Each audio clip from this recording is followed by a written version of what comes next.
Watersoftista terve! Tässä on... Mä en tiedä, mikä nyt onkaan, en kutsu softaajaksi. Niin. No. Ihan sama melko, niin. Mulla on tässä esittelyssä Tokyo Maru 6 CS 552 Commando. Erittäin hyvä ase Real Magilla. Sitten Strike Systemin tähtäimellä erittäin hyvä Forge Gripillä taktisella taittoperällä. Erittäin hyvä ase nopeaan toimintaan. Joo, erittäin hyvä sisä- ja ulkopeleissä. Seuraavaksi mulla on joku vemppupistoli. Ootas, mä sekunnissa saan tietää sen mikä se on. No mä katson myöhemmin, linkataan se tähän näin. Sitten mulla on shotgun jostain, mä en edes muista mistä ostettiin, siis vemppushitti.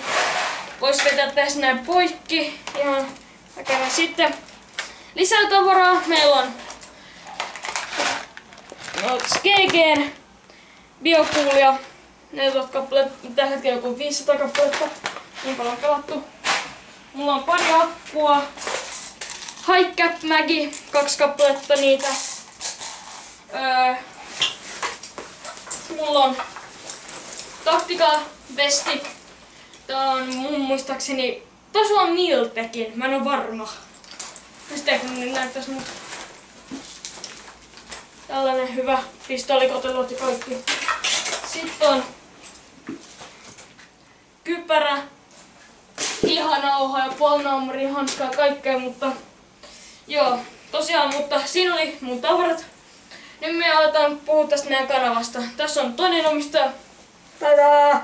Ja niin me tehtiin tää meidän soft-kanava. Me kuvataan tänne meidän pelejä ja esittelyvideoita kaikista mitä me ostetaan.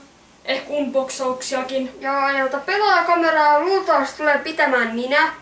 Tai minä. Tai hän. Eli mulla on tää niinku pääjuttu, kun meillä on tällainen tiimi, jota tullaan näkymään PKS:n matseissa. Ja nyt ollaan oltu Hämeenlinnassa pari kertaa. Ja niin, ei mulla oikeastaan mitään muuta. Ja ensi videosta tulee varmaan meitsin ase-esittely. Ja niin. Mitään muuta. Niin, sit tosiaan, että me ilmoitetaan mihin peleihin me mennään, niin sit voitte etsiä meitä sieltä. Vai voitteko? Niin, silti.